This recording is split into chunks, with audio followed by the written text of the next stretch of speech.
বন্ধুরা, আজকে আপনাদের জন্য নিয়ে এলাম আমাদের লাদাখ ভ্রমণ সিরিজের অষ্টম পর্ব। এর আগের দুটি পর্বে আপনাদের সঙ্গে পরিচয় করিয়েছিলাম নুব্রা ভ্যালি।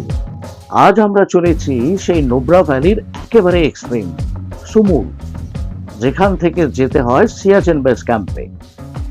আজকে থাকছে সুমুরের কাছে অসাধারণ সুন্দর এবং সুপ্রাচীন দুটি মোনাস্ট্রির সন্ধান, থাকছে শীতল মরুভূমিতে অবস্থিত এক উষ্ণ প্রসবনের সন্ধান, আর তার সঙ্গে অবশ্যই সুমুরের হোটেলের খবরাখবর। চলুন তবে শুরু করা যাক আজকের পর্ব। গুড মর্নিং ফ্রেন্ডস, আজকে 9th মে 2025। আমরা গত দুদিন হুন্ডারে ছিলাম, আপনারা দেখেছিলেন। আজকে আমরা নুব্রা ভ্যালির আরেকটা একদম এক্সট্রিমে চলে যাচ্ছি। আমাদের ব্রেকফাস্ট হয়ে গেছে, এখন চেক আউট করছি আমরা। আর আজকের যে জায়গাগুলো আমরা দেখবো বা যেখানে থাকবো, এগুলো একদমই অফবিট জায়গা। আমাদের আজকের প্রোগ্রাম হচ্ছে আমরা এখান থেকে বেরিয়ে প্যানামিক হট স্প্রিং দেখে সুমুরে গিয়ে আমরা স্টে করব। So it's a long route. এখন আমরা চেক আউট করে বেরোচ্ছি, সঙ্গে থাকবেন। দারুণ সুন্দর সুন্দর কয়েকটা জায়গা আজকে আমরা ঘুরবো আপনাদের নিয়ে। আর নুব্রা ভ্যালির একদম এক্সট্রিম বিউটি আজকে আপনাদেরকে দেখাবো। বন্ধুরা, আমরা এখন রওনা হলাম হুন্ডা থেকে। 9:15 বাজে এখন। হুন্ডা থেকে বেরিয়ে ডিস্কিট হয়ে সুমুর হয়ে প্রথমে প্যানামিক পৌঁছবো। এখান থেকে মানে হুন্ডার থেকে সুমুর অ্যাপ্রক্সিমেটলি 43 কিলোমিটার। আরও 20 কিলোমিটার এগিয়ে হচ্ছে প্যানামিক, মানে এখান থেকে প্যানামিক 64 কিলোমিটার মতন। ও লম্বা যাত্রাপথ আজকে আমাদের, সঙ্গে থাকবে। হুন্ডা থেকে বেরোনোর মুখে আমরা একটু ফল কিনে নিলাম এই দোকানটা থেকে। হুন্ডা ছেড়ে আমরা এখন এগিয়ে চলেছি নুব্রা উপত্যকার আরেক রত্ন সুমুরের পথে।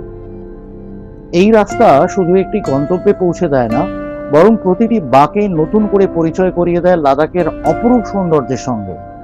একদিকে রুক্ষ বিশাল পর্বতমালা, অন্যদিকে সায়ক নদীর শান্ত অথচ শক্তিশালী স্রোত।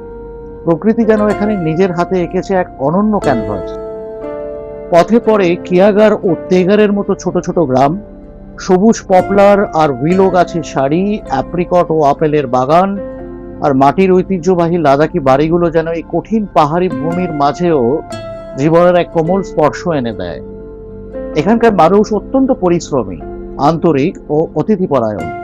বছরের অল্প কয়েক মাসই চাষাবাদের সুযোগ মেলে, তাই কৃষিকাজ, পশুপালন এবং পর্যটন এই তিনের ওপরই গড়ে উঠেছে তাদের জীবনযাত্রা। কঠিন আবহাওয়ার মধ্যেও মুখের হাসি আর সরল জীবন দর্শন যেন শেখায় সুখ আসলে প্রকৃতির কাছাকাছি থাকাতেই। পাহাড়ের রং কখনো ধূসর, কখনো সোনালি, আবার কোথাও লালচে আভায় রাঙানো। সূর্যের আলো আর মেঘের ছায়ার খেলায় প্রতিটি মুহূর্তে বদলে যায় এই ভূদৃশ্যের রূপ। এমন পথে চলতে চলতে বারবার মনে হয় গন্তব্য যতই সুন্দর হোক না কেন, আসল সৌন্দর্য লুকিয়ে আছে এই যাত্রার মধ্যেই। হুন্ডার থেকে সুমুরের এই পথ শুধু একটি রাস্তা নয়, এটি লাদাখের প্রকৃতি, সংস্কৃতি এবং মানুষের সরল জীবনের এক অনবদ্য পরিচয়, যা ভ্রমণ শেষে অনেক দিন পর্যন্ত হৃদয় অমলিন হয়ে থাকে। বন্ধুরা, আমরা অলরেডি পৌঁছে গেছি সুমুর। অ্যাকচুয়ালি সুমুরটা হচ্ছে গতকাল এবং পরশু আপনাদের যে দেখেছি শিয়ক নদী, তো গত দুদিন আমরা ছিলাম শিয়ক নদীর পশ্চিম পাড়ে, আর এই শিয়ক নদীরই পূব পাড়টা হচ্ছে সুমুর। তো আমাদের আজকের রাত্রিবাস সুমুর। তবে আমরা এখন এখানে নামবো না, আমাদের গেস্ট হাউসটা এখানে আশপাশে কোথাও। প্যানামিক দেখে আমরা আমাদের হোটেলে ব্যাক করবো। সুমুরেও কিন্তু ক্যামেল রাইড হয়, কারণ স্যান্ড ডিউনস আপনারা এখানেও পাবেন, জাস্ট নদীর ওপার আর এপার। সুমুরকে বেস করেই যেতে হয় সিয়াচেন বেস ক্যাম্প, প্রায় 80 কিলোমিটার পর। পানামিক, ওয়ার্সি, সাসোমা হয়ে পৌঁছতে হয় সিয়াচেন বেস ক্যাম্পে। তবে খেয়াল রাখবেন, সিয়াচেন বেস ক্যাম্পে যাওয়ার অনুমতি সম্পূর্ণভাবে নির্ভর করে ইন্ডিয়ান আর্মির ওপরে, কারণ এটা পুরোপুরি তাদের কন্ট্রোলে। এখন যা ইনসার্জেন্সি চলছে, তাতে আমরা যে সিয়াচেন বেস ক্যাম্প যাওয়ার অনুমতি পাবো না, তার খবর আমরা অলরেডি পেয়ে গেছি। কারেন্ট ইনসার্জেন্সি সিচুয়েশন, এই কারণে সিয়াচেন বেস ক্যাম্পের প্রায় 50 কিলোমিটার আগে একটা স্পেশাল পুলিশ পোস্ট বসানো হয়েছে এবং ওখানেই সব গাড়িকে আটকে দেওয়া হচ্ছে। ওখান থেকে আর তারপরে আর অ্যালাউ করা হচ্ছে না। তো আমাদের হাতে আজকে সময় অনেক, কারণ প্যানামিক গ্রাম, প্যানামিক হট স্প্রিং এবং আমরা যেখানে থাকবো সুমুর, এগুলো ক্লোজ প্রক্সিমিটির মধ্যে। তো ওই কারণে আমরা এখন একটু উপরে চলে এলাম প্যানামিক থেকে। একটা মোনাস্ট্রি আছে ইনসা গোম্পা, এই আমার পেছনে যেটা দেখছেন মোনাস্ট্রিটা, ইনসা গোম্পা। আসার মূল উদ্দেশ্য হলো অনেকটা হাইটে আমরা পৌঁছলাম, কারণ প্যানামিক 10,000 ফিট আর এটা 11,500 ফিট। তো এখান থেকে নোবরা ভ্যালির ভিউটা আরও ভালো করে পাওয়া যাচ্ছে।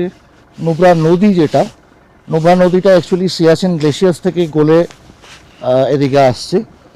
তো এখানটা আমরা কিছুটা টাইম স্পেন্ড করবো জাস্ট রিল্যাক্সিং অ্যান্ড নোবরা ভ্যালিটা এই দিক থেকে আমরা ভালো করে দেখে তারপরে আমরা প্যানামিকের দিকে এগোবো। চলুন এবার এনসার মনেস্ট্রির ভেতরে যাওয়া যাক। আমরা একদম টপে চলে এসেছি এখন। আর এই পেছনে যে বিল্ডিংটা দেখছেন, এটাই পুরনো মোনাস্ট্রি, এনসার পুরনো monastery. 1430 এডিতে শেরাব জোংপা he laid the foundation of this monastery. প্রায় 250 বছরেরও বেশি পুরনো এই বৌদ্ধ গুম্ফাটি একসময় ছিল এই অঞ্চলের অন্যতম গুরুত্বপূর্ণ ধর্মীয় স্থান ও ধ্যান কেন্দ্র। লাদাখের ঐতিহ্যবাহী তিব্বতী বৌদ্ধ স্থাপত্যশৈলীতে নির্মিত এই মনেস্ট্রির মোটা পাথর ও কাদামাটির দেয়াল, সাদা রঙের বহির্ভাগ, কাঠের জানালা এবং সমতল ছাদ পাহাড়ি আবহাওয়ার সঙ্গে মানিয়ে তৈরি করা হয়েছে। মনেস্ট্রির ভেতরে রয়েছে প্রাচীন প্রার্থনা কক্ষ, বুদ্ধ ও বোধিসত্ত্বদের মূর্তি, প্রাচীন থাঙ্কা চিত্র এবং ঐতিহ্যবাহী বৌদ্ধ শিল্পকলার নিদর্শন। যদিও 1975 সালের এক ভয়াবহ অগ্নিকাণ্ডে মনাস্ট্রির মূল অংশের অনেকটাই ক্ষতিগ্রস্ত হয়, তবুও আজও এর ধ্বংসাবশেষ অতীতের গৌরবময় ইতিহাসের কথা মনে করিয়ে দেয়।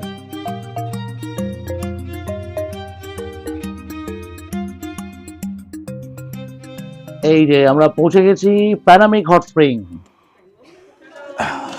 বন্ধুরা, আমাদেরকে ওই সিঁড়ি দিয়ে উঠতে হবে, মানে হট স্প্রিংয়ে পৌঁছানোর জন্য সিঁড়ি দিয়ে উঠতে হবে। তবে তার আগে এখন এখানে আমরা একটু পিকনিক মতন করছি। আমাদের সাথে মুড়ি আছে, পেঁয়াজ আছে, এই যে মটরশুঁটি ছাড়াচ্ছি, এই যে লিনা মটরশুঁটি ছাড়াচ্ছে, আর মির মটরশুঁটি খেয়ে ফেলছে। ওর মটরশুঁটি ছাড়ানোর পর ওটা আর বাটিতে আসছে না। আচ্ছা, কুমকুম দিয়েও মোটামুটি কাজে লেগে গেছে, প্যাকেট কাটছে, পেঁয়াজ কাটছে। ঝালমুড়ি বানানো হচ্ছে আমাদের।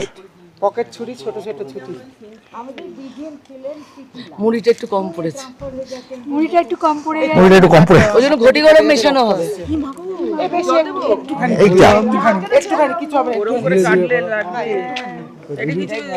ছুরিটা করে দাও। বন্ধুরা, আমরা এখন চলে এসেছি প্যানামিক হট ওয়াটার স্প্রিং, আর আমরা দাঁড়িয়ে আছি 10,442 ফুটে। প্যানামিক হট ওয়াটার স্প্রিং প্যানামিক ভিলেজে, আর এই জায়গাটা সিয়াচেন বেস ক্যাম্প থেকেও খুব কাছে। আশপাশের ভিউ অসাধারণ। গ্রেটার হিমালয়ের পুরো রেঞ্জটা 360 ডিগ্রি রেঞ্জ এখান থেকে আপনারা দেখতে পারবেন। এই প্যানামিক শব্দটা অ্যাকচুয়ালি এসছে একটা টিবেটান ফ্রেজ থেকে, স্প্যাং না চিমুক। তো ওটারই পরে শর্ট নেম হয়েছে স্প্যাংনা চিমুকের প্যানামিক। স্প্যাংনা চিমুকের মানে হচ্ছে স্প্রিং ইন দ্য মিডোজ।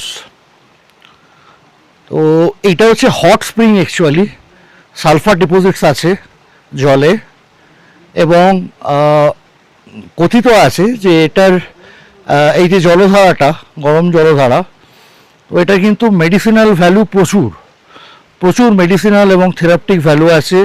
এবং বহু মানুষ এখানে আসেন শুধু ওই একটাই কারণে, এই জলে স্নান করার জন্যে। স্নানেরও ব্যবস্থা আছে, তো আপনারা এলে স্নানও করতে পারেন। বিভিন্ন রকম রোগ, এরকম বাত, স্কিন ডিজিজ, তো এই সমস্তগুলো কিওর হয়ে যায় এই হট স্প্রিং ওয়াটারে স্নান করলে। আমি স্প্রিংটা দেখাচ্ছি, চলুন। এখানে দেখুন এরকমভাবে স্টেপে স্টেপে এরকম রিজার্ভার করা আছে। জলটা আসছে হচ্ছে ওই পয়েন্টটা থেকে, যেখানে দেখুন একটা ফ্ল্যাগ মতন লাগানো আছে, ওটা সোর্স পয়েন্ট। ওইখান থেকে অ্যাকচুয়ালি জলটা আসছে স্টেপ বাই স্টেপ। এরা এক একটা রিজার্ভার করে রেখেছে এনারা, এবং এখানে স্টোর হচ্ছে জলটাই দেখুন।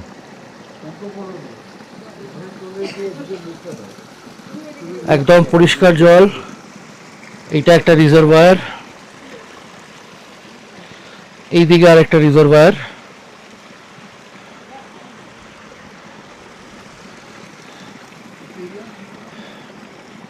আচ্ছা চলুন আর একটু ওপরের স্টেপে যাওয়া যাক। ওখানটা দেখছি জলের তাপমাত্রা কিরকম। এখান থেকে কাছে গেলে তো ধোঁয়াটা ও, এটা তো বেশ বয়ে আছে দেখুন।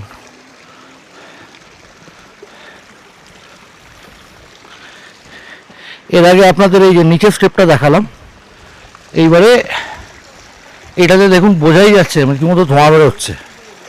এই দেখুন,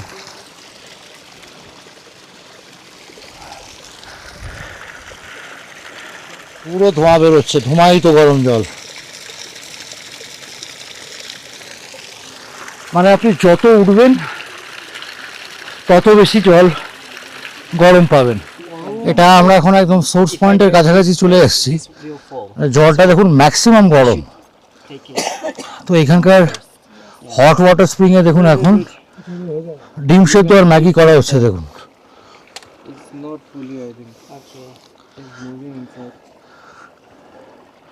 এই দেখুন,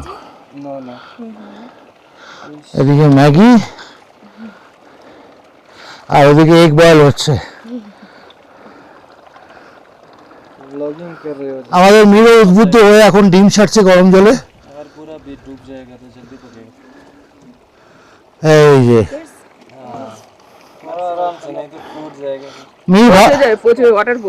মির ভালোভাবে ডিমগুলো পাড়, মানে ছাড় আর কি। এটা কিন্তু একদম ইউনিক এখানে। তার মানে কতটা টেম্পারেচার ভাবুন, মানে পুরো বয়লিং হট ওয়াটার। ডিম সেদ্ধ হয়ে যাচ্ছে, ম্যাগি সেদ্ধ হয়ে যাচ্ছে।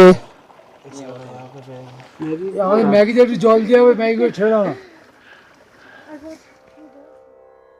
এখন আমরা ফিরে চলেছি সুমুরের দিকে।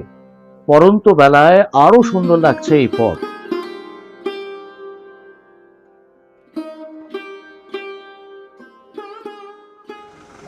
বন্ধুরা, আমরা পৌঁছে গেছি এখন সামস্টানলিং মনাস্ট্রিতে। এটিকে সুমুর মনাস্ট্রিও বলে লোকালি। 1842 সালে এই মনাস্ট্রি তৈরি করেন লামা সল্টিম নিমা। কম্পারেটিভলি নতুন মনাস্ট্রি এটা। আর এই মনাস্ট্রিতে কিন্তু হাঁটাহাঁটির ব্যাপার নেই, একদম মনাস্ট্রির সামনে অবধি দেখুন আমাদের গাড়ি চলে এসছে। আর এইটা হচ্ছে মনাস্ট্রিটা। সামস্টাংলিং মনাস্ট্রির ভেতরে পা রাখতেই যেন এক অন্য জগতে প্রবেশ করার অনুভূতি হয়। কাঠের খোদাই করা স্তম্ভ, রঙিন বিম আর লাল, হলুদ, নীল ও সবুজের ঐতিহ্যবাহী তিব্বতী নকশা পুরো প্রার্থনা কক্ষটিকে এক অপূর্ব সৌন্দর্যে ভরিয়ে তুলেছে দেখুন। মনাস্ট্রির প্রধান প্রার্থনা কক্ষে রয়েছে ভগবান শাক্যমুনি বুদ্ধের বিশাল মূর্তি। তার দুই পাশে পাবেন মৈত্রেয় বুদ্ধ এবং অবলোকিতেশ্বরের বুদ্ধ মূর্তি। এছাড়া পাবেন তারার মূর্তি এবং রক্ষাকর্তা দেবতা মহাকালের প্রতিমা ও চিত্র, যিনি বৌদ্ধ ধর্মের রক্ষক হিসেবে পূজিত হন। দেয়াল জুড়ে রয়েছে অসাধারণ থাঙ্কা এবং শত শত বছরের ঐতিহ্য বহন করে চলা রঙিন ফ্রেস্কো বা দেওয়াল চিত্র। এসব চিত্রে ফুটে উঠেছে বুদ্ধের জীবনের বিভিন্ন অধ্যায়, বোধিসত্ত্বদের কাহিনী এবং তিব্বতী বৌদ্ধ দর্শনের নানা প্রতীক। প্রতিটি ছবি শুধু শিল্পকর্ম নয়, বরং ধর্মীয় শিক্ষার এক জীবন্ত মাধ্যম। এবার চলুন পাশের পুরনো প্রার্থনা কক্ষে। প্রার্থনা কক্ষের চারিদিকে সারি সারি প্রার্থনার আসন, বিশাল প্রার্থনা চক্র, প্রাচীন ধর্মগ্রন্থ সংরক্ষণের কাঠের আলমারি, মাখনের প্রদীপের মৃদু আলো আর ধূপের সুগন্ধ সব মিলিয়ে এক গভীর আধ্যাত্মিক পরিবেশ তৈরি করে। কখনো যদি ভিক্ষুকদের সম্মিলিত প্রার্থনার সময় এখানে আসতে পারেন, তাহলে ঢোল, ঘণ্টা, দীর্ঘ তিব্বতী শিঙা এবং মন্ত্রোচ্চারণের ধ্বনি পুরো মোনাস্ট্রিকে এক অনন্য আবহ হয়ে ভরে তোলে। এই কক্ষেও পাবেন অবলোকিতেশ্বরা, মৈত্রেয়ী বুদ্ধা, অমিতাভ, বজ্রপাণি এবং শাক্যমুনির মূর্তি। এই মূর্তিটি লামা সালফিন নিয়ামের, যিনি এই মোনাস্ট্রির প্রতিষ্ঠাতা। এছাড়াও এই কক্ষে আছে আচার্য সংঘাপা এবং তার 2 শিষ্যের মূর্তি, যিনি গেলুকপা অথবা ইয়েলো হ্যাট সেক বুদ্ধিজমের প্রবর্তক। এই মোনাস্ট্রির স্থাপত্যে স্পষ্টভাবে ফুটে ওঠে গেলুকপা বা ইয়েলো হ্যাট সম্প্রদায়ের ঐতিহ্য। বাইরে থেকে সাদামাটা মনে হলেও ভেতরের প্রতিটি কক্ষ, প্রতিটি চিত্র এবং প্রতিটি মূর্তি শতাব্দী প্রাচীন বৌদ্ধ শিল্প, দর্শন ও সংস্কৃতির এক অমূল্য ভাণ্ডার। এখন আমরা সুমুরে আমাদের হোটেলের পথে। বন্ধুরা, আমরা পৌঁছে গেছি আমাদের আজকের রাত্রিবাসের ঠিকানায় সুমুরে। আমরা থাকছি এই প্রপার্টিটাতে, এও গেস্ট হাউস। ডিটেলস ভিডিওতে দিয়ে দেবো। এখন আমরা চেক ইন করে যাব এখানে। আজকে খুব ভালো সময় আমরা চেক ইন করছি এও গেস্ট হাউসে। চেক ইন করে একবার রুম টুরটাও আপনাদেরকে করিয়ে দেবো। তো আজকে আমাদের ভ্রমণ পর্ব এখানেই শেষ হচ্ছে। এখন ফুল রেস্ট। বন্ধুরা, এও গেস্ট হাউসের একটা রুম আপনাদেরকে দেখিয়ে দিই। আমার রুমটাই দেখিয়ে দিচ্ছি আপনাদেরকে। খুব ইউনিকভাবে তৈরি করা। আমার যেটা সুন্দর লাগছে, একদম প্রত্যেকটা জিনিসে, দরজা থেকে শুরু করে সিঁড়ি, বারান্দার যে রেলিংগুলো, প্রত্যেকটাতে একটা ক্রিয়েটিভিটি ছোঁয়া আছে। এবার আসুন রুমটা আমরা দেখে নিই। বাহ, বেশ বড় রুম, কিন্তু বেশ বড় রুম। কিং সাইজ বেড আছে, কিং সাইজ বেড। বাচ্চা থাকলে 3 জনে আরাম করে হয়ে যাবে। এদিকে জিনিসপত্র রাখার জন্য সাফিসিয়েন্ট স্পেস দিয়েছে। ওয়ার্ড্রব আছে নিচে, দেখুন 2টো ওয়ার্ড্রব আছে, প্লাস এটা আয়না, এবং এখানেও একটা ওয়ার্ড্রব আছে। গ্রেট। এদিকে আবার বারান্দা আছে, বারান্দাও পেয়ে যাবেন। বারান্দাটা 2টো রুমের সাথে একটা বারান্দা, টানা বারান্দা। আর সব থেকে যেটা আমার ভালো লাগছে সেটা হচ্ছে রুম থেকে জাস্ট শুয়ে শুয়ে আপনি পেয়ে যাবেন হিমালয়ের ভিউ। আমি জুম করে দেখাচ্ছি, দেখুন একদম জানলা থেকে, রুমের জানলা থেকে পুরো পাহাড়ের ভিউ পেয়ে যাবেন আপনি। snow capped mountains from your bedroom.